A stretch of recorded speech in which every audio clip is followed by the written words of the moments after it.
कमाल है। अरे भाई कोई कुछ बोलेगा पूछेगा भी। जाओ चाय और नाश्ता लेकर आओ। आओ सागर बैठो। अरे बैठो ना, ये भी तुम्हारा अपना ही घर है। यकीन नहीं आ रहा? सबीना से पूछ लो। सबीना बताओ इन्हें किसका घर है ये? हमारा। और अगर तुम चाहो तो ये तुम्हारा भी हो सकता है।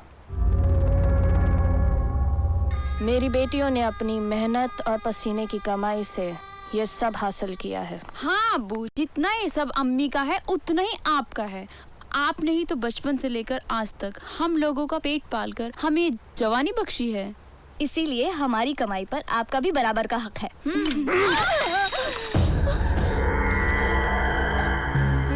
तुम्हारे धंधे में हक सिर्फ दलालों और बड़ुओं का, और मैं बड़ुआ नहीं हूँ, मैं बाप हूँ।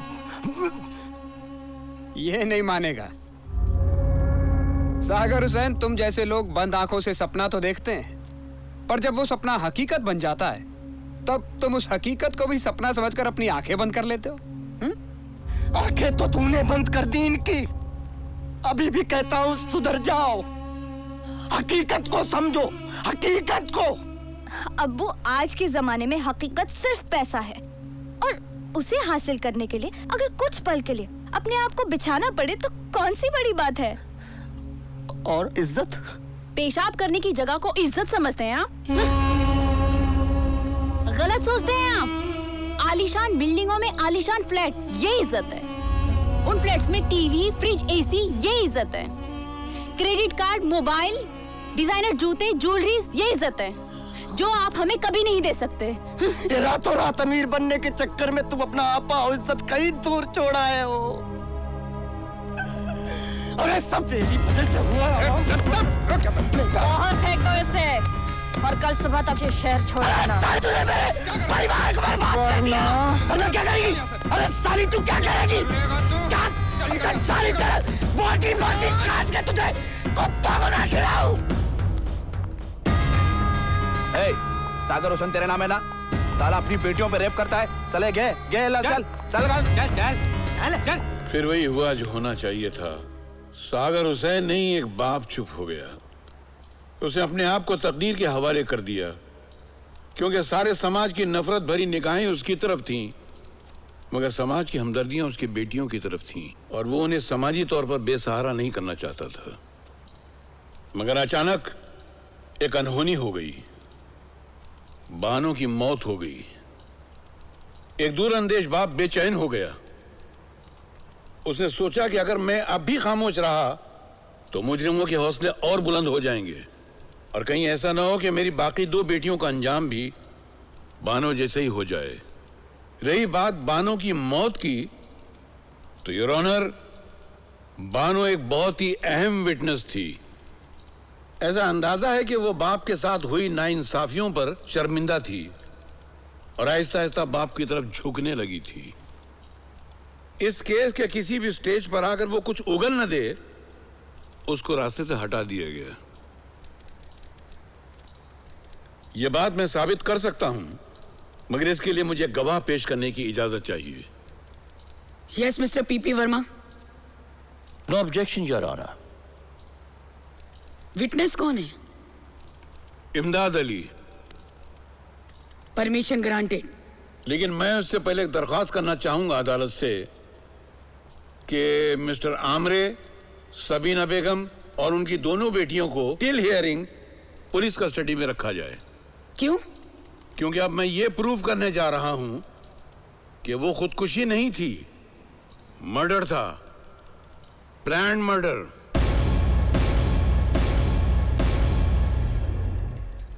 और मैं नहीं चाहता हूं कि इनमें से किसी का भी हशर बानो जैसा हो। यह अदालत प्रोसिक्यूशन को हुक्म देती है कि मिस्टर आमरे, शबीना बेगम और उनकी दोनों बेटियों को पुलिस निगरानी में रखा जाए। इमदाद अली साहब, आपका पूरा नाम क्या है? जी, इमदाद अली वल्द गुलाम अली। जी। आप ये मुल्जिम सागर हुसैन को कब से जानते हैं? लखनऊ से। ये मेरे बचपन का दोस्त है। मैं और सागर हुसैन बचपन से खेल कूद कर बड़े हुए हैं। पहले मैं मुंबई चला आया था, बाद में इसने मुझसे कांटेक्ट किया काम के लिए, तो मैंने बिला झिझक उसे यहाँ बुला लिया। अच्छा, मतलब आपका और सागर हुसैन का बहुत लंबा साथ रहा है। आपने अपनी जिंदगी में किसी भी बातचीत में, ताल्लुकात में सागर हुसैन को कैसा पाया? जैसा एक शरीफ आदमी को होना चाहिए वकील साहब। मगर सागर हुसैन पर तो अपनी 3 सगी बेटियों के बलात्कार का इल्जाम है। आपकी दानिश से वो ऐसा बेहुदा और गंदा काम कर सकता है? वकील साहब, कोई मुझसे जलते हुए तवे पर भी बैठ कर कहे ना, तब भी मैं इस बात पे यकीन नहीं कर सकता। अच्छा, सागर हुसैन की बड़ी बेटी बानो, उससे आखिरी मिलने वाले आप ही थे? जी। अदालत ये जानना चाहेगी कि आप उससे मिलने क्यों गए थे? पैसा नहीं होने की वजह से आपने ही केस से हाथ खींच लिया था वकील साहब। सागर हुसैन मेरा दोस्त परेशान हो गया था। एक दिन उसने मुझे बुलाकर कहा कि मेरे डिपॉजिट के पैसे मकान मालिक के पास पड़े हैं, अब उस खोली में कोई रहता नहीं है, लिहाजा तुम मकान मालिक के पास जाओ और डिपॉजिट के पैसे लाकर वकील साहब को दो ताकि वो मेरे केस में दिलचस्पी ले। मैं मकान मालिक के पास गया, डिपॉजिट के पैसे मांगे तो उसने पैसे देने से साफ मना कर दिया। कहा सबीना बेगम ने उससे कहा है कि डिपॉजिट के पैसे किसी को नहीं दिए जाएं। उस दिन सबीना बेगम और आमरे किसी काम से अदालत में रुक गए थे। मैं बाहर निकला तो वहां बानो खड़ी थी।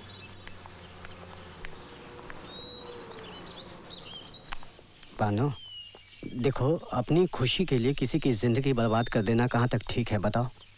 चाचू, पर मैं क्या कर सकती हूँ? देखो बेटी, मैं मुमरा वाले मकान मालिक के पास गया था वो डिपॉजिट के पैसे लेने के लिए। खोली खाली पड़ी है, तुम लोग रहने के लिए बड़े मकान में चले गए हो। अगर डिपॉजिट के पैसे मिल जाते तो मैं वकील की फीस दे पाता। तो ले लो। वो नहीं देगा। वो कहता है जब तक तुम या तुम्हारी अम्मी नहीं कहेंगी तब तक वो पैसे नहीं देगा। ठीक है चाचू, आप कल आ जाइए, मैं दिलवा देती हूँ। अरे चाचा, आप अस्सलाम वालेकुम, आइए ना। वालेकुम सलाम। आइए आइए, बैठिए बैठिए ना। एक मिनट, हाँ बस 1 मिनट, ये ख़त्म कर लो। ये लेटेस्ट मोबाइल है, इसमें बहुत सारे फंक्शंस है। यू नो, इसमें कैमरा भी है, आपका फ़ोटो खींचो। 1 मिनट देखिए ना। ये देख, खिंच गया ना? अच्छा है। एक आपका और मेरा। हाँ 1 मिनट, मैं यहाँ रख देती हूँ। अब आपकी और मेरी मूवी बनेगी। हाँ, और लो, मोबाइल के चक्कर में आपको पानी पिलाना ही भूल गई। ये लीजिए, पानी पीजिए, लीजिए। बानो, वो डिपॉजिट के पैसों का क्या हुआ? अरे चाचा, मैंने आते ही मकान मालिक को बुलाया था। वो अभी क्या हुआ है, पैसे लेके आता ही होगा। थोड़ी देर रुक जाइए। क्यों बे भड़वे, क्या करने आया था यहाँ पर? अम्मी, हाँ, जासूसी करने आया था छिनाल की। क्यों अपनी चिकनी चुपड़ी बातों में मेरी भोली भाली बेटी को फंसाने आया है? सबीना, मैं... चुप! अपने दोस्त सागर हुसैन का हश्र देखने के बाद भी तुझे अक्ल नहीं आई? तू तो अब मेरी हिट लिस्ट पर है।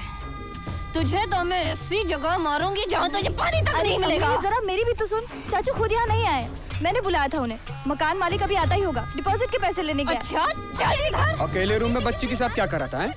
पहले बाप लगा हुआ था और अब चाचा भी बहती गंगा में हाथ साफ करने की कोशिश कर रहा है। अगर आज के बाद तेरा थोबड़ा यहाँ देख लिया तो तू यहाँ से अपने पैरों पे चलकर नहीं जाएगा। हमारी भोली भाली बच्ची को इमोशनल ब्लैकमेल करके पैसे मांगने आता है। बाप का माल समझा है क्या? चल निकल यहाँ से, चल। फिर क्या हुआ? फिर मैं वहाँ से चला आया, लेकिन शाम को मुझे पता चला कि बानो ने खुदकुशी कर ली। लेकिन मुझे नहीं लगता वकील साहब, बानो ने खुदकुशी की होगी। मैंने उसमें अपने बाप के लिए जज्बाती तब्दीलियाँ महसूस की थी। उसे अपने बाप से हमदर्दी हो चली थी। शायद आमरे और सबीना ने भी उन तब्दीलियों को महसूस किया होगा, इसलिए उसे इन्होंने रास्ते से हटा दिया।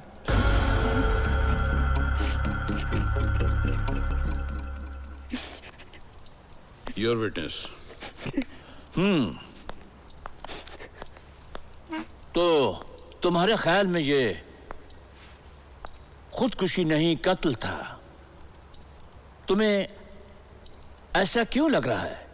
कुछ तो वजह होगी तुम्हारे इस ख्याल की। वकील साहब, मैं इन लोगों को आज से नहीं बरसों से जानता हूँ।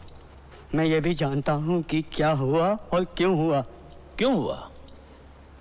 ये लोग इतने जलील और कमीने हैं। जिस तरह इन्होंने मेरे दोस्त सागर हुसैन को फंसाया, उसी तरह बानू को भी रास्ते से हटा दिया। मिस्टर इमदाद अली, आपने मेरे सवाल का जवाब नहीं दिया।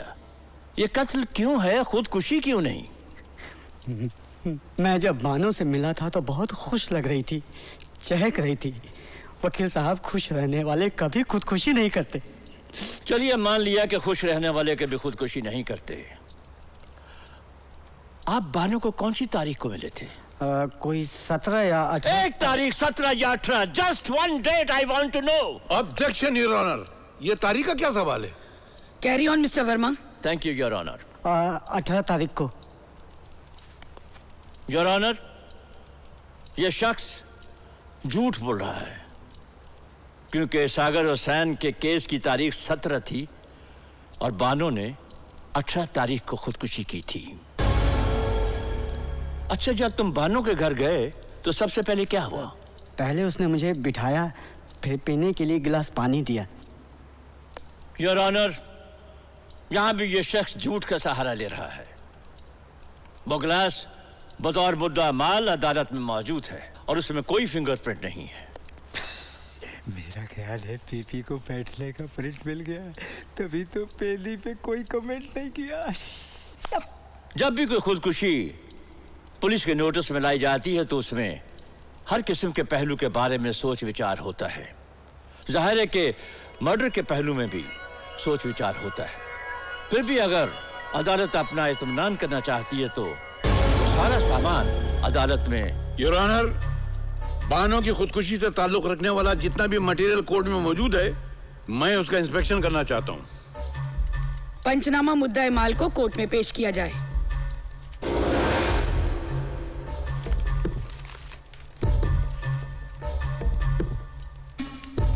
खोलो।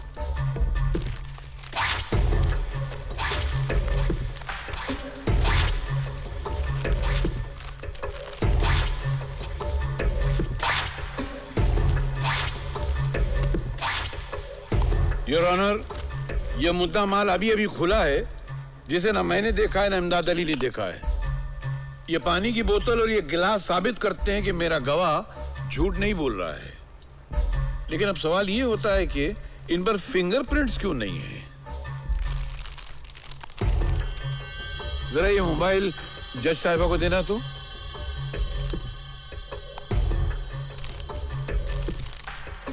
योर ऑनर, जरा उस मोबाइल को ऑपरेट कीजिए तो। मिस्टर बिश्नोई, लगता है बैटरी खत्म हो चुकी है, फोन ऑन नहीं हो रहा। One moment your honour. Mister Verma, जरा अपना मोबाइल दीजिएगा तो। क्यों? अरे आप क्रूशियल मोमेंट पे भी जिरा करने से बाज नहीं आते, दीजिए ना।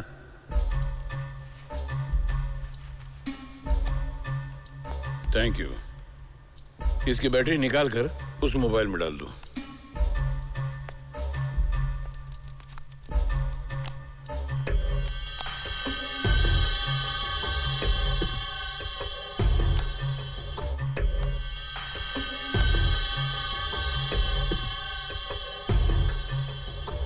अब वीडियो में जाइए।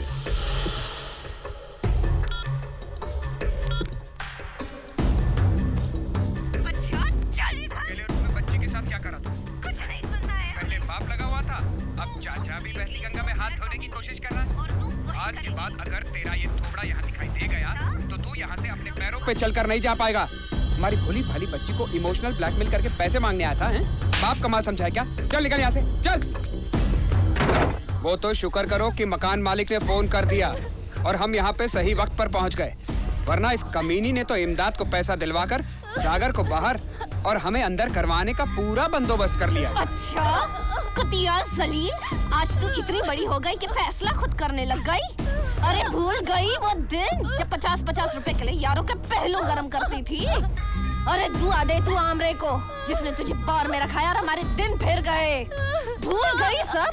आखिर मैंने ऐसा कौन सा गुनाह कर दिया अम्मी, जो तू आप से बाहर हो रही है? अरे वो मेरा बाप है, उसकी जरा सी मदद क्या करनी चाहिए? तूने तो आसमान सर पर उठा लिया। क्या गलती थी उसकी? हाँ, यही ना कि वो हमें गुमराही के रास्ते से बाहर निकालना चाहता था, जो हर गैरतमंद बाप का फर्ज होता है। खैर, फर्ज तो तेरा भी था, लेकिन तू अपनी मस्ती में मस्त, अय्याशी में धुत, माँ समेटने में लगी हुई थी। तू कमीनी है, बेगैरत है। तेरी जबान कुछ ज्यादा ही लंबी हो गई है, बहुत बोलने लगी है तू।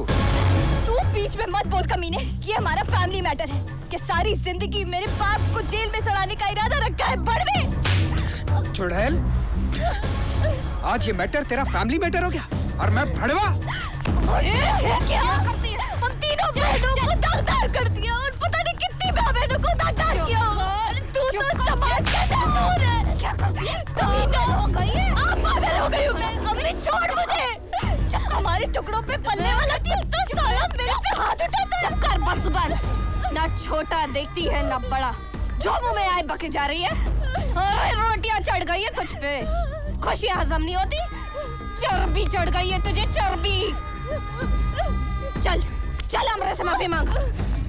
चर्बी तो तेरी आंखों पे चढ़ गई है अम्मी, जो तुझे इस आदमी के सिवा कोई दिखता ही नहीं।